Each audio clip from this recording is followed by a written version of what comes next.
जोहार, नमस्कार साथियों। मैं मुकेश झाबर।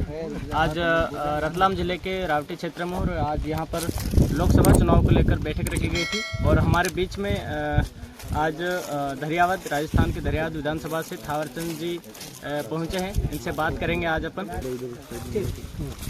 बहुत बहुत स्वागत सर आपका। सबसे पहले आपको और आपके चैनल जोहार एक्सप्रेस को जोहार। आज जो बैठक रखी गई थी लोकसभा चुनाव को लेकर, क्या निर्णय हुआ? जी, अभी तो निर्णय चल रहा है। यहाँ लोकसभा के अंदर 8 विधानसभा हैं, जो 8 विधानसभा में लगभग साथी आए हुए हैं। अब हम तो पर्यवेक्षक के तौर पर आए हैं, यहाँ के साथ ही निर्णय करेंगे कौन लोकसभा उम्मीदवार उनका होना चाहिए। तो सिलेक्शन प्रणाली के तहत अभी मत चल रहा है और गिनती में जो सामने आएगा जाजम व्यवस्था में हम लोग उसके साथ हैं और मुझे लगता है कि यहाँ के लोग जो भी हैं वो भी उनके साथ हैं। आज रतलाम बैठी थी और इसके अलावा भारत आदिवासी पार्टी मध्य प्रदेश, राजस्थान और किन राज्यों में चुनाव लड़ रही है? जी, राजस्थान के अंदर लगभग हम 8 से 10 सीटों में चुनाव लड़ रहे हैं और राजस्थान के अलावा देश के कई हिस्सों में, जिस तरह से मध्य प्रदेश के अंदर, महाराष्ट्र के अंदर, गुजरात के अंदर और दादरा नगर हवेली के अंदर, आंध्र प्रदेश के अंदर, छत्तीसगढ़ के अंदर और झारखंड के अंदर हम चुनाव लड़ रहे हैं। क्या लगता है कितनी सीट निकल पाएगी? अब वो तो हमारे आदिवासी, दलित, पतित, पीड़ित, वंचित जितने भी लोग हैं, जितने हमारे यूथ कार्यकर्ता हैं, जनता के बीच में जाएंगे और कमल कांग्रेस की सच्चाई को अवगत कराते हैं, उतना अधिक सीटों पर हम फोकस करके निकल पाएंगे। लेकिन जहाँ तक मेरा मानना है, हम अच्छा प्रदर्शन करेंगे और राष्ट्रीय पार्टी को धोखा देंगे कि इस बार बाप का खौफ जोरदार रहा है। भारत आदिवासी पार्टी की जो एक प्रणाली है, सिलेक्शन प्रणाली, वो कैसे, उसके बारे में थोड़ा समझाइए। जी, ये सिलेक्शन प्रणाली उस विधानसभा, उस क्षेत्र के अंदर रहने वाले कार्यकर्ता ही मिलकर जाजम पर तय करते हैं कि जैसे आपका लोकसभा में 8 विधानसभा के कार्यकर्ता। अब यूँ देखा जाए तो कमल कांग्रेस के अंदर क्या होता है कि वो हाईकमान के ऊपर निर्भर करते हैं। जयपुर, दिल्ली, भोपाल, गांधीनगर ऐसे इलाकों में बैठे हुए नेताओं से टिकट लेके आते हैं। उसके लिए उनको पता नहीं क्या क्या हथकंडे अपनाने पड़ते हैं, पर उन नेताओं को ये मालूम नहीं कि धरातल पर उस व्यक्ति की स्थिति क्या है। या तो कोई पैसों से खरीदता है या फिर किसी और तरीके से खरीदता है, टिकट लेके आता है। अब जैसे मैं यहाँ आया हूँ, आपका ये झाबुआ, अलीराजपुर और रतलाम डिस्ट्रिक्ट है, मुझे नहीं मालूम है कि यहाँ धरातल पर कौन अच्छा है, किसने यहाँ पे मेहनत करी है, किसका चरित्र अच्छा है, कौन व्यवहार में यहाँ के जनता के लिए कौन सही हो सकता है। ऐसा तो सारे लोग अच्छे हैं, लेकिन जनता के उम्मीदों पर खरा कौन उतर सकता है, ये फैसला यहाँ के लोग करेंगे।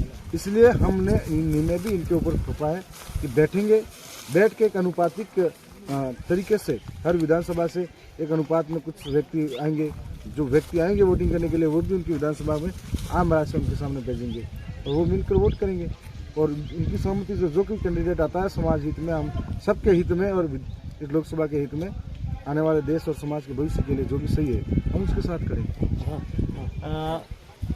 जब से देश आज़ाद हुआ तब से 2 पार्टियों ने बारी बारी से राज किया, कांग्रेस और भाजपा ने।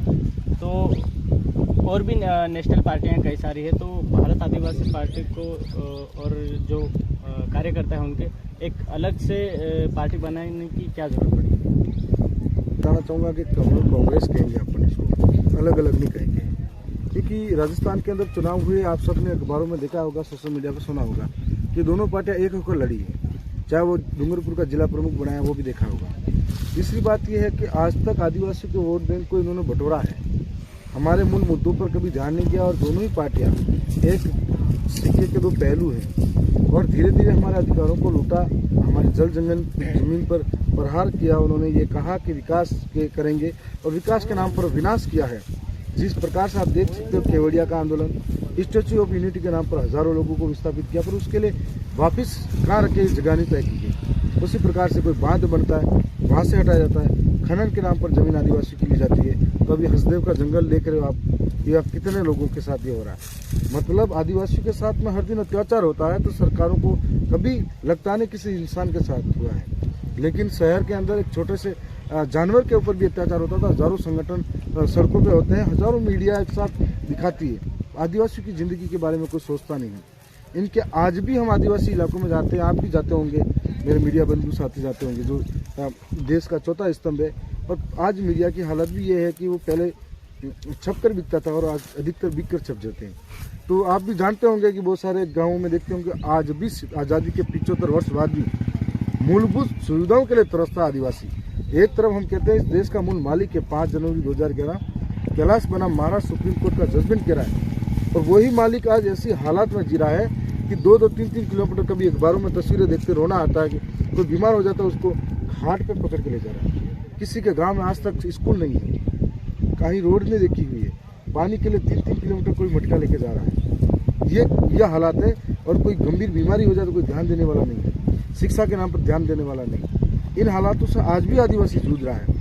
आज इस समाज में दलित, पीड़ित, शोषित, वंचितों के साथ आए दिन जातिगत अपमान होता है, किसी के साथ में इस तरह से अपमान होता है कि किसी को मूछे रखने पे मारा जाता है, तो किसी को मटके पानी छूने पे मारा जाता है, तो किसी को घाट में बैठने से मारा जाता है। कोई न्याय नहीं, कोई सुनवाई नहीं। वही सरकारें वोट लेने के टाइम पे आदिवासी के घर पे खाना खाने आ जाएगी और वोट के बाद में उनको लात मार के दूध काटती। इसलिए हम लोगों को लगा कि हमारे अधिकारों के लिए हमें एक स्वतंत्र आवाज़ रखनी पड़ेगी, क्योंकि हमारे ही वोटों से, हमारा ही वोट से जीतने वाला व्यक्ति हमारा ही होता है, लेकिन जीतने के बाद में वो किसी और का होता है और किसी और के इशारों पे काम करता है। उसको हाईजेक कोई और करता है और निर्णय कोई और करवाता है, उसके फैसलों पर रहता है। इसलिए कि हमारी व्यवस्था ऐसी है कि वो हाईकमान के माध्यम से टिकट लेके आएगा, हमारी व्यवस्था में धरातल से टिकट मिलेगी। तब जाकर ये व्यवस्था इसलिए बनाई कि आज मैं जो विधायक बना हूँ, मेरे वहाँ की जनता ने मुझे बनाया है, और वहाँ की जनता ने बनाया है तो मैं जनता के उत्तरदायित्व हूँ। यदि मैं नहीं बोलूँगा तो मेरी जनता टिकट काटेगी, और उनके अंदर अगर वो बोलेंगे आदिवासी के लिए तो उनका हाईकमान टिकट काटेगा। ये फर्क है। इससे यह स्पष्ट होता है कि राजा का बेटा राजा न बनेगा। जी, राजा का बेटा राजा नहीं बनेगा।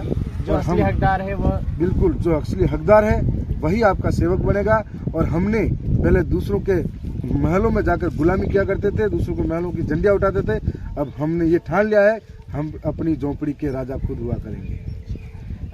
बहुत बहुत शुक्रिया सर आपका। आपको भी धन्यवाद, आपके जोहार एक्सप्रेस चैनल को भी धन्यवाद। इसी तरीके से भविष्य में सच्चाई की आवाज़ आप बेखौफ उठाते रहिए, और देश की मीडिया से ज़्यादा उम्मीद नहीं रही है, लेकिन आप जैसे लोगों से उम्मीद है कि देश की जो खबरें हैं उठाए और सही जगह पर लोगों में भेजे। धन्यवाद। बहुत धन्यवाद आपका। ये थे थावरचंद डामोर, धरियावद विधानसभा से विधायक बने हैं, और आप इनके विचारों को किस तरह से सोचते हैं और क्या समझते हैं इनके बारे में, हमारे कमेंट्स बॉक्स में ज़रूर कमेंट्स करें, और हम नए हो तो हमारे चैनल को ज़रूर सब्सक्राइब करें। जोहार।